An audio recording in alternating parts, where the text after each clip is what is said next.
Hello అండి. నేను మీ ప్రశాంత్. ఈరోజు మనం మాట్లాడుకోబోయేది సంప్రీతి గారు రాసిన 'సీత రాసిన రామాయణం' అనే నవల గురించి. ప్రతి రామాయణ కథ మనకెన్నో సమాధానాలిచ్చింది. కానీ ఆ సమాధానాలన్నీ అలసిపోయిన చోట ఒక కొత్త ప్రశ్నతో మొదలైన కథే ఈ కథ. రామ్, సీత అనే 2 ప్రధాన పాత్రల ద్వారా ఈ కథ మనకి పరిచయం చేయడం జరిగింది. సమాజం గురించి, సాటి మనుషుల గురించి వచ్చిన అనేక రామాయణ ఇతిహాసాలను మనం ఎన్నో చదివి, విని ఉంటాం.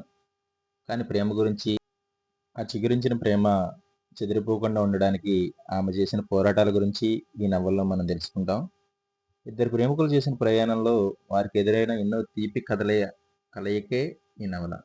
ఓ ప్రయాణం ప్రాణం ఉన్నంత వరకు గుర్తుండిపోయేంత అద్భుతంగా సంప్రీతి గారు రచించిన ఈ నవల ప్రేమకు అర్థాన్ని, ప్రేమను బహుమానంగా ఇచ్చే బంధం తోడుగా ఉంటే ఆ ప్రేమ విలువ అమోఘమని ఎంతో ఆకర్షణీయమైన వర్ణనతో కవిగారు వివరించారండి. ఈ కథ ఆరంభం నుంచి అంతం వరకు మనకు ఎన్నో రకాల సరికొత్త ఉత్సాహాలు మనల్ని వెంటాడుతూనే ఉంటాయి. ఈ కథ అంతం మరో కథ ఆరంభంతో ముడిపడి ఉంది.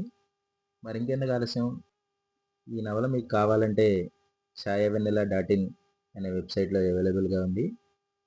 అమెజాన్లో కూడా ఉందండి.